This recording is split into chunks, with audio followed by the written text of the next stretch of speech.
E quando a gente olha, por exemplo...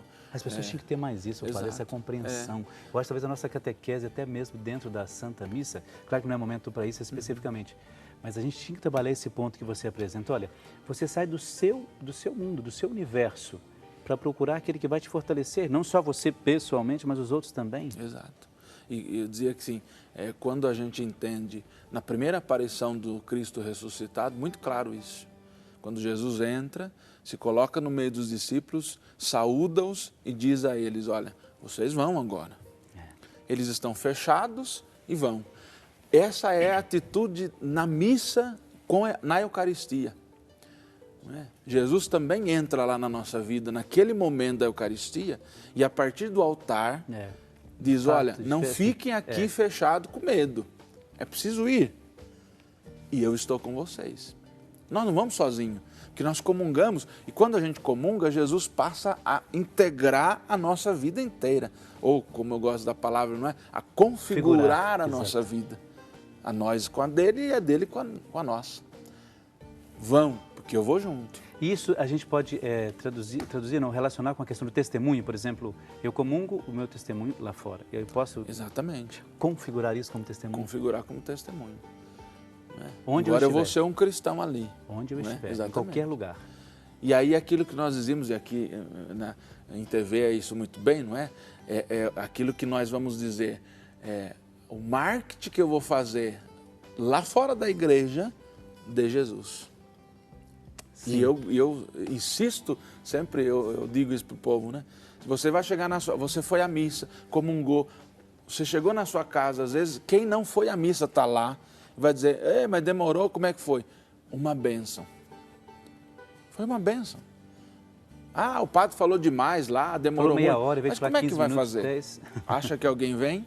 Então, são gestos simples, veja, sentir, o outro sentir, aquela comunhão de vida, de amor que eu tenho, aquilo que eu celebrei, não é? Porque na missa não é o padre que celebra, o padre preside, sim, já não temos mais essa compreensão só de celebrante, mas a comunidade celebrou a Eucaristia.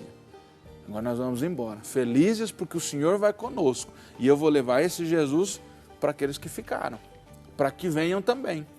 Não é? Aí é o testemunho. Eu costumo dizer muito isso nas missas também, quando, não só no final da Eucaristia, dentro da homilia, eu tento sempre trabalhar muito essa questão também. Olha, você tem que traduzir aquilo que você vivenciou aqui, traduzir, talvez a palavra não seja muito correta, mas traduzir isto lá na sua vida, onde você estiver. E eu sempre friso isso, na família, no trabalho, onde a pessoa, né, por onde ela passar, porque nós temos que representar um pouco aquilo que a gente vivenciou lá. Representar, que eu digo, mostrar de fato, testemunhar de fato. É a minha vida.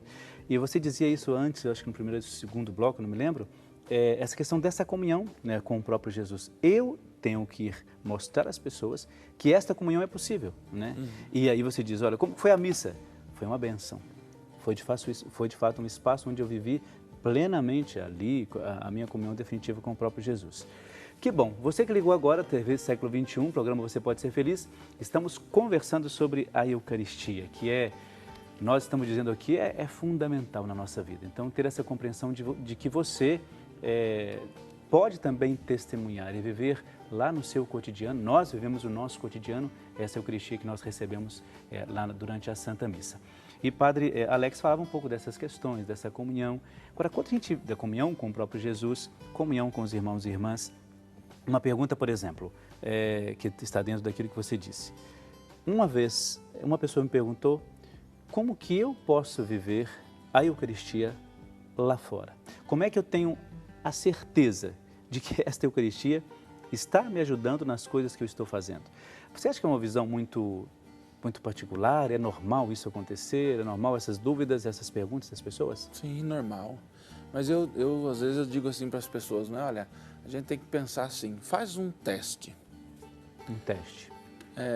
À noite você escreve, pega uma agenda e anota tudo o que aconteceu no seu dia.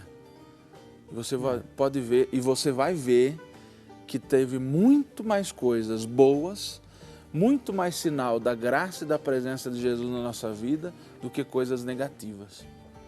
É que nós, às vezes, a gente pergunta até isso, porque a gente é um pouco fissurado em nas notícias ruins, nas coisas, olha, você viu, aconteceu isso, aconteceu aquilo, coisas ruins. A gente é mergulhado um pouco nesse universo, às vezes mais negativo do que positivo. Infelizmente, né? Infelizmente. Quando a gente sente e percebe ali, por exemplo, olha quanta coisa. Olha, eu pude ajudar um irmão, olha, eu estava no trânsito, deixei o outro passar, deu lugar para ele. Quanta coisa bonita aconteceu. Eu pude ser sinal de Deus ali, não é? Esse é um filho de Deus que passou. Esse é um filho de Deus, olha. Não perdi a minha paciência, não é? Às vezes a gente fala, né? O que mais a gente pede, paciência, não é? Mas a paciência são gestos que a gente vai construindo no dia a dia da nossa vida, não é? Entendo. E claro, as dificuldades nós vamos encontrar, não é? É importante que a gente diga isso, não é porque agora eu vou à missa, eu vou à comunidade, eu comungo, eu rezo, eu não vou ter problema, não tenho dificuldade, eu não tenho as mesmas dificuldades. Assim, né? A gente vai ter, mais ainda, porque às vezes a gente é tentado a desistir do caminho, não é? Mas o Senhor diz, não, é por aqui, volta para cá. Bom. E a Eucaristia quer ser esse sinal para nós, olha, agora eu vou ser o testemunho de fé, então vou voltar para cá. Preciso ser isso, né? Preciso ser isso. Né? Que bom. Será que a gente pode mostrar o moral do sócio agora? Porque nós temos aqui, padre, pessoas que elas, por exemplo, todos esses pedidos que a gente faz aqui, que as pessoas fazem, são pedidos de oração que a gente sempre apresenta e coloca diante da imagem de Nossa Senhora Aparecida ou de uma outra imagem que normalmente está aqui. Mas temos também o mural dos sócios, que são pessoas que escrevem, fazem os seus pedidos de oração através da carta, não é? E também, com a carta, a pessoa manda para a gente a sua foto. Esta foto, para nós, ela simboliza e demonstra que essas pessoas também são evangelizadoras. E é por isso que a gente está aqui, para mostrar no mural dos sócios os nossos irmãos e irmãs que você vê aqui. Então, todos esses nossos irmãos, como por exemplo a Eva Joana e também Edir Baião, eles foram os últimos que mandaram a sua foto, justamente para que a gente perceba que eles são evangelizadores como todos nós, aquelas pessoas que acreditam também nesse projeto de evangelização. Por isso, o nosso grande abraço a Eva Joana, também a Edir, eles são lá de... O Edir, aliás, né? O Edir, agora me confundi, né? Então, eles estão com a neta Crícia, são de Viçosa, lá em Minas Gerais. Então, um grande abraço para eles, que Deus fortaleça e dê a eles cada vez mais muita paz e muita saúde. Assim como eles, tantos outros que você está vendo aí no seu vídeo, pessoas também que, como eles, mandaram seus pedidos de oração, que nós já apresentamos aqui, já mostramos e dissemos que, graças a Deus, e muito obrigado, porque eles fazem o nosso programa acontecer, por isso você também, como eles, pode mandar, como o endereço que está aparecendo aí no seu vídeo, mande para nós a sua carta, o seu pedido de oração e também a sua sugestão, se assim você desejar. Muito bem, nós temos aqui alguns outros nomes que eu gostaria de ler para vocês. Da Patrícia Aline Oliveira Santos, de Valinhos, aqui em São Paulo, interior de São Paulo. Ela pede oração por ela mesma, por sua proteção, por todos os pedidos do seu coração, pede proteção também por outras pessoas e também, claro, apresenta tantos outros nomes e pedidos de oração. Muitíssimo obrigado. Gessi Lourdes Milane Borg, de Campinas, aqui no interior de São Paulo, pede oração por ela mesma, pela sua saúde, problema na sua coluna, pede cura por isso. Claro, vamos apresentar a Deus o seu pedido de oração. Também Isabel Brunelli Matara, de Valinhos, aqui no interior de São Paulo, pede oração por Lucas Fernando, por seu filho Fernando, por Nídia, por ela mesma, esposo, José Carlos, pelo filho Carlos Eduardo, por toda a sua família. E claro, vamos rezar juntos. Mônica Balbino Silva Lima, de Arapiraca, lá em Alagoas, pede oração pela saúde, pela cura também da coluna e pede pela saúde do filho Cláudio Rodrigues, Emily e também pelos estudos. Muito bem, nós vamos para um breve intervalo, brevíssimo mesmo, daqui a pouco a gente já volta, é um instante só. Até daqui a pouco.